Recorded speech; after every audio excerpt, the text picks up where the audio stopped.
You were really what? I was really powering down. Oh. Well, quick do this and then we're done. I wish I didn't find it so boring. I mean...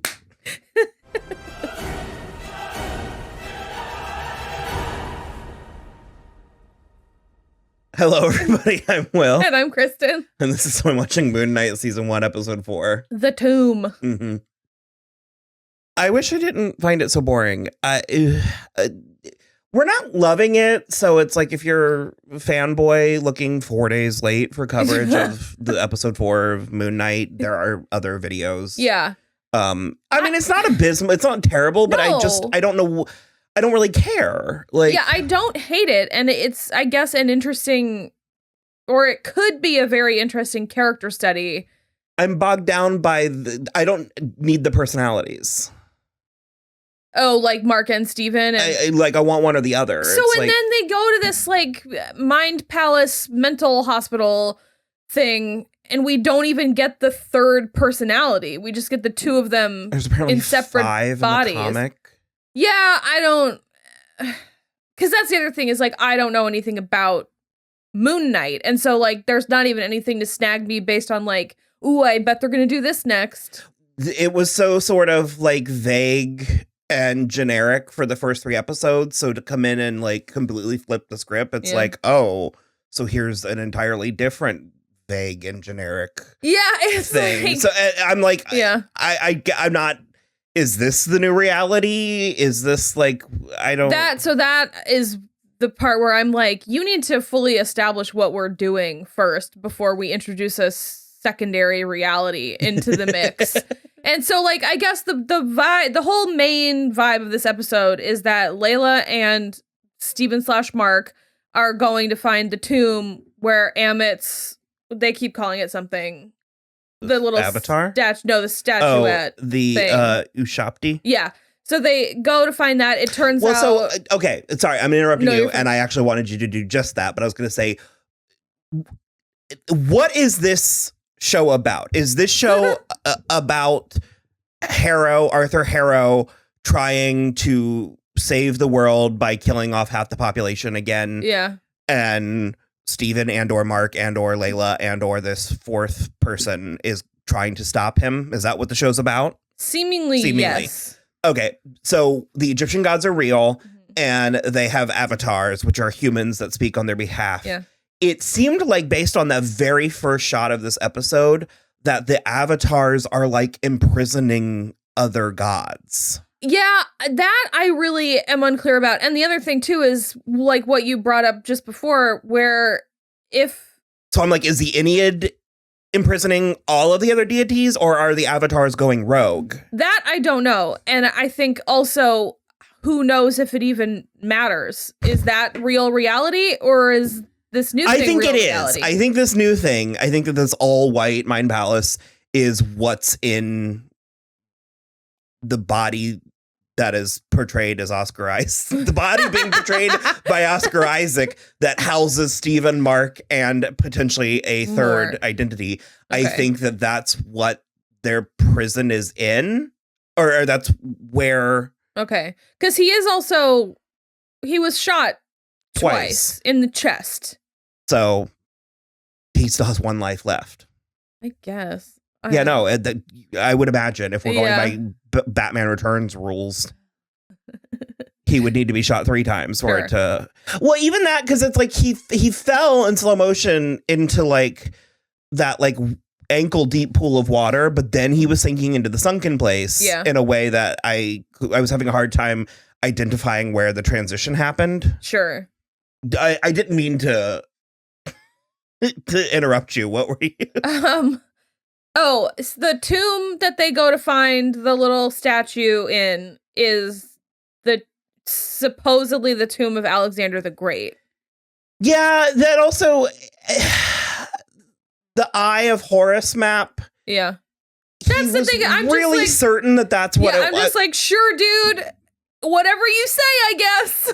They're like, there's 6 paths. And so he was like, it's clearly the Eye of Horus, which even that felt like a reach to me because the eyebrow was not connected. So I was like, you're okay. So they were just very certain Yeah. with what they're dealing with half of the time. And the other half of the time, it's sort Could of be anything. And I was sort of shocked by the mummies in this. Yeah. And I don't know if it's because they're more traditional Oogie Boogie monsters, because we've seen all aliens and stuff. Like, we've seen monsters in the MCU before, but there was something about like mummies that I was like, dear God. Well, the like aliens are all mostly like bipedal anthropomorphic things, and this was that, but the like eyeballs were real spooky, and the noise that it made, but it was also just one. Not into it. Like two max. Well, never at the same time. Also, yes. Gotta work on that budget. Yeah. But I don't feel like Harrow and his minions are afraid enough for the mummies cutting them open alive. Yeah. I'm sort of like, and then putting like their guts into like little amphoras, like. Well, because the mummy's on autopilot, it seems. He's just guarding the tomb. He's just doing his business. He's like, time to make the donuts. Because I saw like a tweet that was like, man, this episode really like kicked it up a notch. So I just assumed the human sacrificing mummies were the notch we were kicking it up. Oh, okay. And so when there was an additional notch, I was sort of like, And like elements of it were effective. There was Layla had that. I think that they're overestimating how much we care about these people, because there's a lot hinged on how much we care about Layla, you know, who we met through Mark, who we met through Steven. Yeah. And we're meant to care a lot about her father, who died archaeologying. We've never met him. I guess Mark killed him in that massacre. Mark didn't kill him because okay, you're totally right, because it's like, I'm meant to care deeply enough about this woman that I care that her father is dead. Passing fondness. Yeah. That her father is dead, potentially from Mark. Then we find out not from Mark, from one of the partners that got greedy, killed him. But Mark was there. And I'm just sort of like... And Marvel knows how we all felt about Star-Lord's turn in Infinity War. Yeah. And that had been earned over the course of 4 movies. Yeah. So imagine how we feel about Layla's father, for them to have this like fight in the middle of this tomb. Well, also because I just assumed that Mark was down there with her the whole time, pretending to be Steven, because he punched himself. Oh. When they were like scaling down into the tomb, Steven like said something. He was like, and so I was like, oh, Mark came out and is like, but apparently not. Yeah. And they also flirted, and that was a betrayal, maybe.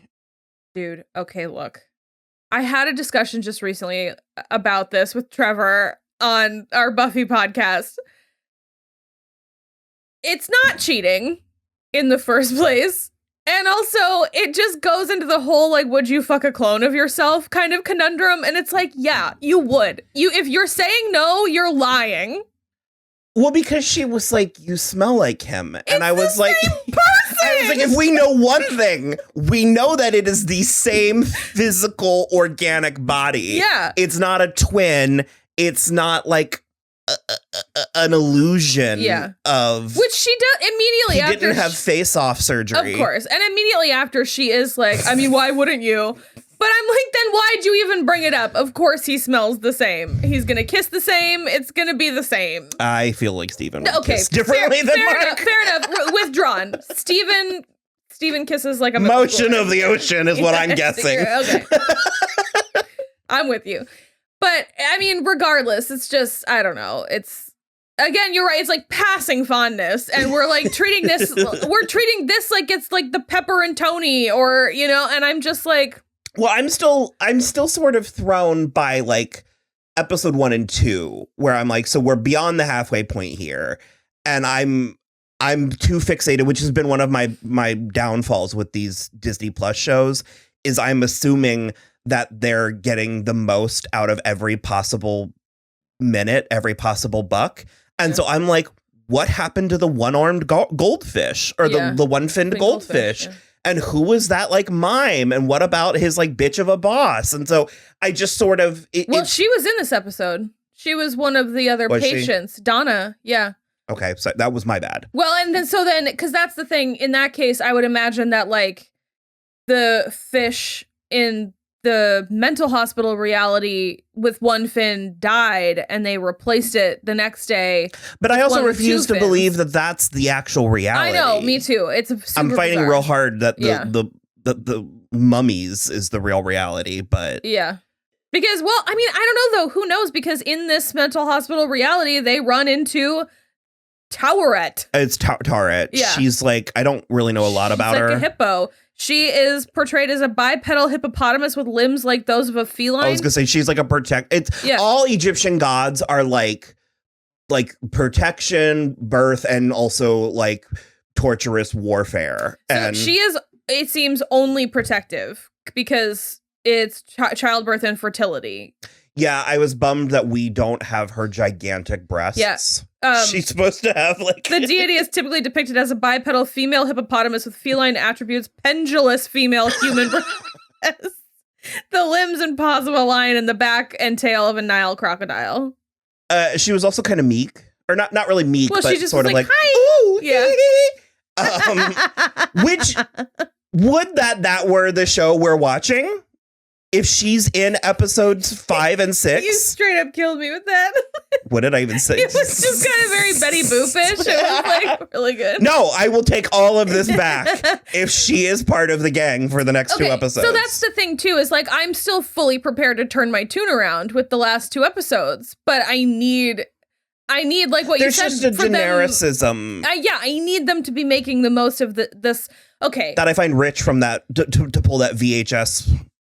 Yeah. Comparison. I'm like, really? We're gonna okay. Yeah, because that's the thing too, is like every one of these shows has had a shorter episode order than the one before.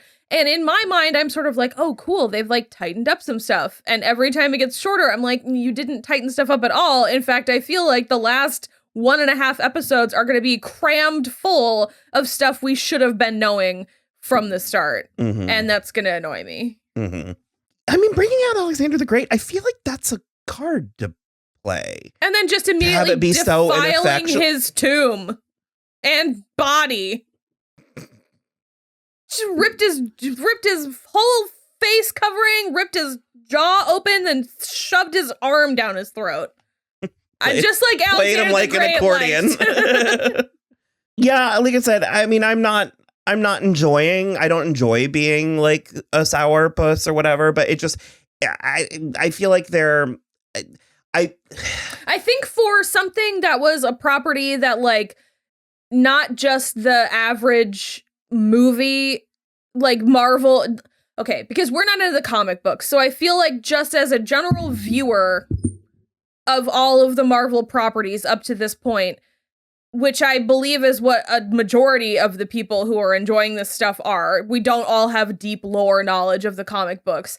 I think presenting something like this that's so off the wall and not similar to the things we've seen before, but they're presenting it as something like as if we should have caught up by this point. Yeah. Do you know what I mean? I feel like I didn't quite make the point I meant. I mean, yeah. Like, I think they're presenting this for people who are fans of the comics, the Moon Knight comics. Which, are there that many? I don't know, which is the thing, where I'm just sort of like, I think you didn't, like, I don't think there's been an accessibility to the entire MCU. Exactly, and I don't think that this accessibility is, like, and I mean, Oscar Isaac is doing his best, but yeah. There's only so much that he can do to actually pull I actually us have in. no issues with the acting, not even with Layla, who I was dicey on her at first, but she's doing well and she's doing okay, but like, especially Oscar Isaac and Ethan Hawke, I think are like doing a really good job. And Ethan Hawke really grew into a creepy face with those glasses on at the end. I gotta know if the doctor has glass in his sandals. I know, right? Yeah, I don't know. I want to like it more than I do. And like I said, I'm willing to turn around completely with the last 2 episodes. I'm losing faith that's going to happen. Exactly. Me too. So it's the longer we go without like a turnaround, the less likely a turnaround becomes. So well, and also, I mean, they just pulled a wild turnaround, but Yeah. it's so what does it matter? Like, what is it? It's like, oh, okay. Yeah. So the thing I didn't care about is now a different thing I don't Yeah. understand and care about. Yeah. I So- think maybe that's part of it too, is like because I don't understand the actual stakes of it, I'm not worried or concerned or interested about any Mhm. singular event that's happening. So yeah, I don't know. We'll see. Oh, we're definitely gonna watch the last two, so what? I was just thinking about like when Arthur shot him and Mm. not Moon Knight. I was like, he's fine. But I'm sure it's fine. So, I guess we didn't really touch on it that like Khonshu? Khonshu is gone from him because they trapped him. And then they did find Amit's little figurine. Because Alexander the Great is the tongue of Amit. Well, he was her Avatar. before Harrow. He was her most recent avatar. So he was like, it's sort of like Metatron, like the voice of the god. Just saying. And with that, All right. See you next week. Bye.